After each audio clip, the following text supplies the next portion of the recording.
Class 8 science NCERT chapter number 5 coal and petroleum. ठीक है, नई एनसीईआरटी किताब में चैप्टर नंबर 3 है और पुरानी वाली में चैप्टर नंबर 5 था, कोल एंड पेट्रोलियम। तो देखो, आप बहुत सारे मटेरियल्स देखते हो जो आपकी बेसिक नीड्स होती हैं और आप उनको यूज़ भी करते हो।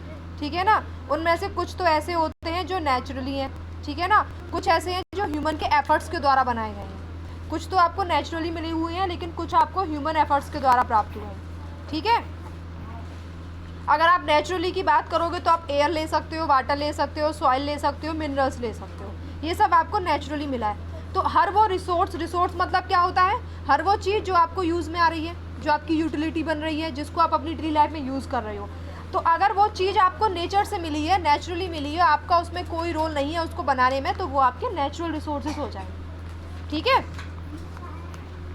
जैसे कि एयर, वाटर, सॉइल, ये सब आपका नेचुरल रिसोर्सेज में आता है। दूसरी बात, नेचुरल रिसोर्सेज को आप दो टाइप से डिवाइड कर सकते हो। कितने टाइप से? दो टाइप से। पहला कौन सा है? इनएग्जॉस्टेबल और दूसरा है एग्जॉस्टेबल। इनएग्जॉस्टेबल का मतलब ये है कि ये नेचर में अनलिमिटेड क्वांटिटी में प्रेजेंट है। ठीक है ना, अनलिमिटेड क्वांटिटी प्रेजेंट है और इनका ख़त्म होने की संभावनाएं कम है, यानी कि ह्यूमन की एक्टिविटीज़ के द्वारा ये ख़त्म होने की संभावना इनकी कम है, जो एग्जॉस्ट नहीं होंगे, जो ख़त्म नहीं होंगे, क्योंकि वो अनलिमिटेड हमारे पास प्रेजेंट है, जैसे कि आपकी सनलाइट और एयर। ठीक है, ये तो नेचुरल रिसोर्स है। एग्जॉस्टेबल का मतलब क्या है कि जो एक टाइम के बाद जाकर के ख़त्म हो जाएंगे, ये केवल हमारे पास लिमिटेड अमाउंट में ही प्रेजेंट है। ठीक है, तो ह्यूमन की एक्टिविटीज़ बहुत ज़्यादा होने से ये क्या हो जाएंगे, आपके एग्जॉस्टेड हो जाएंगे। तो रिसोर्सेज जैसे कि आपके फॉरेस्ट ख़त्म हो सकता है, वाइल्ड लाइफ ख़त्म हो सकती हैं, मिनरल्स ख़त्म हो सकते हैं, कोयला ख़त्म हो सकता है। तो बेटा एग्जॉस्टेबल नेचुरल रिसोर्सेज मतलब ऐसे रिसोर्सेज जो लिमिटेड अमाउंट में आपके पास प्रेजेंट है नेचर में, और वो एक टाइम के बाद आपने अगर ओवर यूज़ किया तो वो ख़त्म भी हो जाएंगे। एग्जाम्पल भी मैंने आपको बता दिया था, कोल, पेट्रोलियम, नेचुरल गैस वगैरह। ये एक्टिविटीज़ आप ज़रूर पढ़ लिया करें एक बार। ठीक है, उसके बाद में देखिए, आपने जो ईटेबल्स हैं, ठीक है, ईटेबल्स मतलब जो आप यूज़ कर सकते हो, ठीक है, खाने के लिए आपके पास अवेलेबल है। और दूसरी बात क्या है कि आपके जो एग्जॉस्टेबल्स हैं, जैसे कि कोयला है, पेट्रोलियम है, नेचुरल गैस है, तो इन सब के कंजप्शन का पैटर्न अलग अलग होता है। पुरानी जनरेशन में जब लोगों के पास में इतनी ज़्यादा ग्रीडीनेस नहीं थी, इतना ज़्यादा लालच नहीं था, तो उस जनरेशन के लोगों ने इतना ज़्यादा इनका ओवर यूज़ नहीं किया था। आज के टाइम पे हम इन रिसोर्सेज का ओवर यूज़ बहुत ज़्यादा कर रहे हैं। हर घर में बाईसाइकिल, ठीक है, तो अब ख़त्म ही हो चुकी हैं। हर घर में अब क्या आ चुकी हैं? बाइक्स आ चुकी हैं, ठीक है, गाड़ियाँ आ चुकी हैं। तो आपके नेचुरल रिसोर्सेज में एग्जॉस्टेबल नेचुरल रिसोर्सेज का यूज़ बहुत ज़्यादा हो गया है। इस चैप्टर में आप देखेंगे एग्जॉस्टेबल नेचुरल रिसोर्स के बारे में, और मेनली किसके बारे में देखेंगे? कोल, पेट्रोलियम और नेचुरल गैस के बारे में। ठीक है ना, तो जो आपके लिविंग ऑर्गेनिज्म हैं, जैसे कि आपके जो ऐसे लिविंग ऑर्गेनिज्म जो डेड हो चुके हैं और उन्हें डेड हुए, दफने हुए काफ़ी मिलियंस ऑफ ईयर हो चुके हैं, तो वो कन्वर्ट हो गए हैं किस में? फॉसिल्स में। ठीक है, जैसे कि कोयला। सबसे पहले देखो कोयला के बारे में। तो जो कोयला है आपका, ये आपको दिखाई दे रहा है ब्लैक कलर का स्टोन के रूप में। ये बहुत ही हार्ड होता है, जैसे कि स्टोन, इसका कलर ब्लैक होता है। तो कोयला जो है एक प्रकार का आपका फ्यूल है। इसे हम अपना खाना पकाने के लिए यूज़ करते हैं। ठीक है, रेलवे इंजन्स में स्टीम प्रोड्यूस करने के लिए यूज़ करते हैं, जिसकी मदद से आपका इंजन चलता है। थर्मल पावर में इलेक्ट्रिसिटी बनाने के लिए यूज़ करते हैं। तो कोयला जो है वो एक तरीके से फ्यूल के रूप में यूज़ होता है ना। स्टोरी क्या है कोयले की, ये आप देखना। आज से 300 मिलियन साल पहले अर्थ के ऊपर बहुत ही ज़्यादा डेंस फॉरेस्ट था। आज से 300 मिलियन साल पहले अर्थ पे बहुत डेंस फॉरेस्ट था। ठीक है, वेटलैंड एरियाज थे। तो नेचुरल प्रोसेस जैसे कि फ्लड आ जाना है, आपने फॉरेस्ट को जला दिया है, तो इन सब चीज़ों की वजह से ये फॉरेस्ट पूरा मिट्टी के अंदर दब गया, और ये दब गया और बहुत ज़्यादा कंप्रेशन हुआ, टेम्परेचर आपके अर्थ के अंदर बहुत ज़्यादा राइज हुआ, डीप से डीप चलता गया। तो बहुत हाई प्रेशर, हाई टेम्परेचर की वजह से जो आपके डेड प्लांट्स थे वो धीरे धीरे करके कन्वर्ट हो गए आपके कोयले में। कोयले के अंदर सबसे ज़्यादा आपका कार्बन होता है। कोयले की कन्वर्जेशन प्रोसेस कम होती है, स्लो होती है। डेड वेजिटेशन से कोयले में कन्वर्ट होने की जो प्रोसेस है, आपका जो भी डेड वेजिटेशन है, डेड वेजिटेशन का कोयले में कन्वर्ट होना, ये जो प्रोसेस है आपकी, ये प्रोसेस आपकी कार्बोनाइजेशन कहलाती है। ठीक है, तो वेजिटेशन के जो रिमेन्स हैं, जिनको हम कहते हैं क्या? कोयल के फॉसिल फ्यूल्स। आपने कोल माइंस देखी होंगी, इसमें कोल माइन का एक एग्जाम्पल, एक पेज टर्न करके देखें, कोल माइंस आपको दिखाई दी गई है। ठीक है। तो जब हीटेड होती है एयर तो कॉइल बर्न्स करता है, और जब कॉइल बर्न्स करता है तो उसमें से एक गैस निकलती है, उस गैस का नाम होता है कार्बन डाइऑक्साइड। तो कोयला जो इंडस्ट्री में प्रोसीड किया जाता है और उस कोयले से बनाया जाता है कोक, कोलतार और कोल गैस, जब इंडस्ट्रीज में से ले जाया जाता है। कोक जो होता है वो टफ, पोरस और ब्लैक सब्सटेंस होता है। ये कार्बन की सबसे प्योर फॉर्म होती है। और कोक जो होता है इसको मैन्युफैक्चर करने में मदद होता है हमें क्या, स्टील बनाने में और मेटल्स को एक्सट्रैक्ट करने में। यानी कोक आपका फायदेमंद है क्या करने में, स्टील बनाने में और मेटल्स का एक्सट्रैक्शन, यानी कि मेटल्स को आपके ओर में से मेटल्स को बाहर निकालने में। ये बहुत टफ होता है, पोरस होता है, ब्लैक सब्सटेंस होता है। कोलतार आपका ये भी ब्लैक कलर का होता है, ये लिक्विड का होता है, लेकिन लिक्विड ये थिक लिक्विड होता है, ठीक है, गाढ़ा सा लिक्विड होता है। इसमें बहुत ही अनप्लीजेंट सी स्मेल आती है और ये मिक्सचर होता है 200 से ज़्यादा सब्सटेंस का, ठीक है। कोलतार से आप बहुत सारे मटेरियल्स करते हो, मैन्युफैक्चरिंग में यूज़ करते हो, अपनी डेली लाइफ में यूज़ करते हो, इंडस्ट्रीज़ में यूज़ करते हो, सिंथेटिक डाई बनाने में यूज़ करते हो, ड्रग्स बनाने में, एक्सक्लूसिव परफ्यूम्स बनाने में, plastic, paint, photographic material, roofing material, इन सब चीज़ों को बनाने में आप कोलतार का यूज़ करते हो। जो आपका नेप्थलीन बॉल्स होती हैं ना, ठीक है, जिनमें जिनकी मदद से आप क्या करते हैं, मौत को, अदर इंसेक्ट को मारने की कोशिश करते हैं, वो भी आपको कोलतार से ही प्राप्त होती है। आजकल जो बिटुमेन है, जो कि एक प्रकार का पेट्रोलियम प्रोडक्ट है, इसको हम यूज़ करते हैं कोलतार के लिए। और कोलतार में रोड्स वगैरह को, मेटलिक रोड्स को बनाने के लिए हम कोलतार का यूज़ करते हैं, ठीक है। बिटुमेन एक प्रकार का पेट्रोलियम प्रोडक्ट होता है, याद रखना।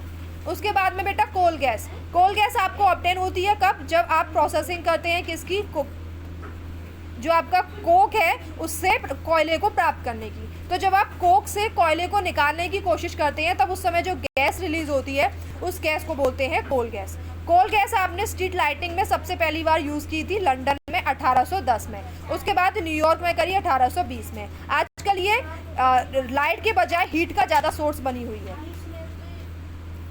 बहुत सारी इंडस्ट्रीज़ में हम इसको फ्यूल के रूप में भी यूज़ करते हैं, जहाँ पे आपके कोल प्रोसेसिंग प्लांट्स होते हैं वहाँ पर, ठीक है।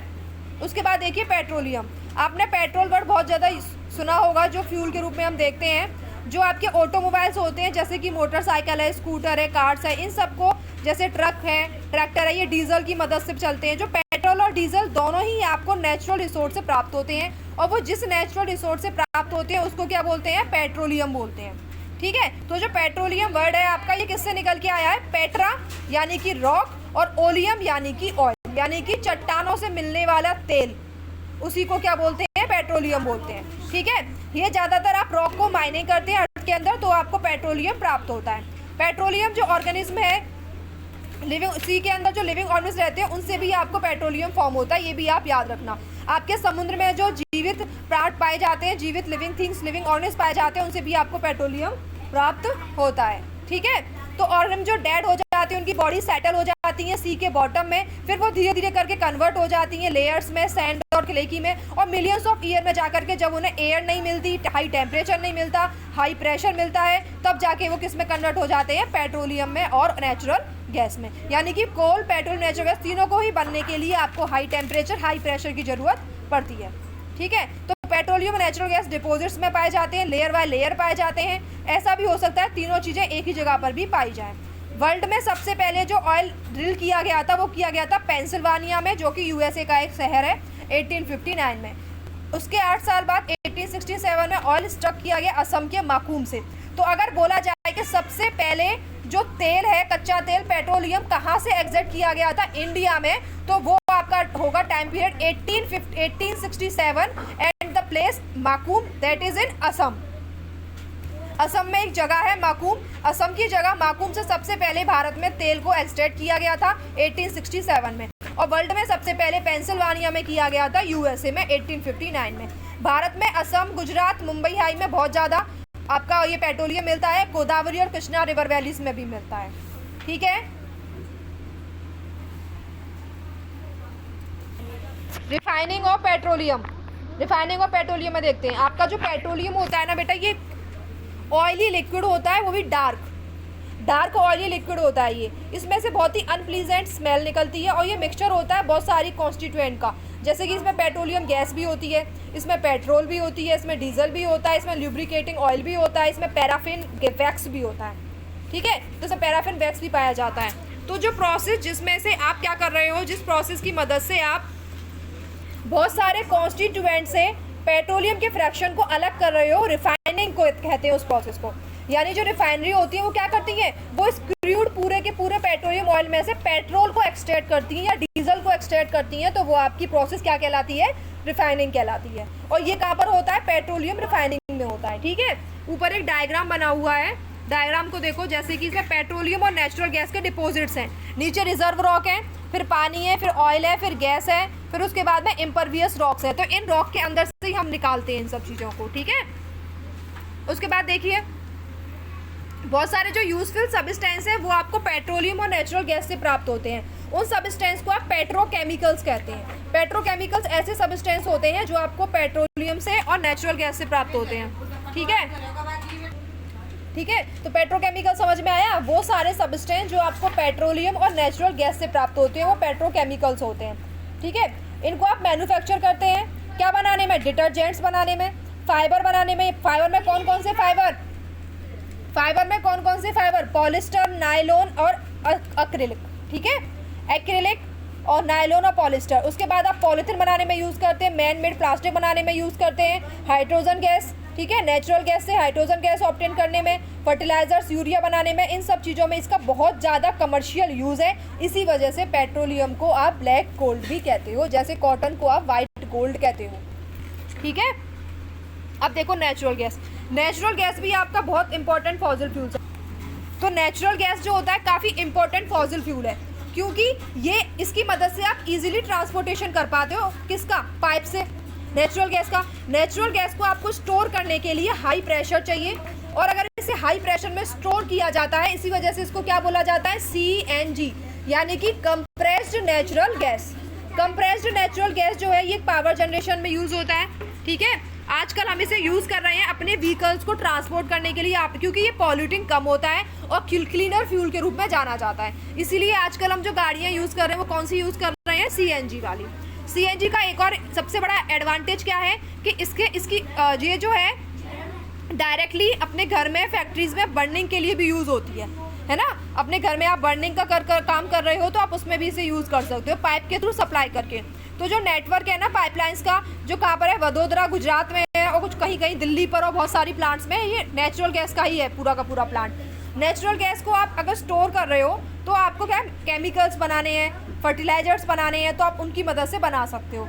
इंडिया के अंदर नेचुरल गैस के बहुत सारे रिजर्व्स हैं, कहाँ कहाँ पर हैं, त्रिपुरा में है, राजस्थान में है, महाराष्ट्र में है, और कृष्णा गोदावरी डेल्टा के अंदर है। ठीक है, नेचुरल रिसोर्सेज के लिमिटेड क्या हैं, आपने देखा चैप्टर की शुरुआत में कि नेचुरल रिसोर्सेज एग्जॉस्टेबल हैं, यानी कि एक टाइम पे जाके खत्म हो जाएंगे, फॉसिल फ्यूल, फॉरेस्ट और मिनरल्स। कोल और पेट्रोलियम आपके फॉसिल फ्यूल्स हैं जो आपको डेड ऑर्गेनिक्स से मिलते हैं, डेड ऑर्गेनिज्म से मिलते हैं, जो मिलियंस ऑफ ईयर पहले आपके दब जाते हैं आपकी ज़मीन में, और हाई प्रेशर हाई टेम्परेचर की मदद से आपके ये फ्यूल्स में कन्वर्ट हो जाते हैं। ठीक है ना, तो अब पिछले कुछ टाइम से बहुत ज़्यादा हम इनका ओवर यूज़ कर रहे हैं, बर्निंग में हम इन्हें यूज़ कर रहे हैं। इनको हम बर्निंग में यूज़ करते हैं तो उससे एयर पॉल्यूशन बहुत ज़्यादा हो जाता है, एयर पॉल्यूशन ज़्यादा होने से ग्लोबल वार्मिंग बहुत ज़्यादा हो जाती है।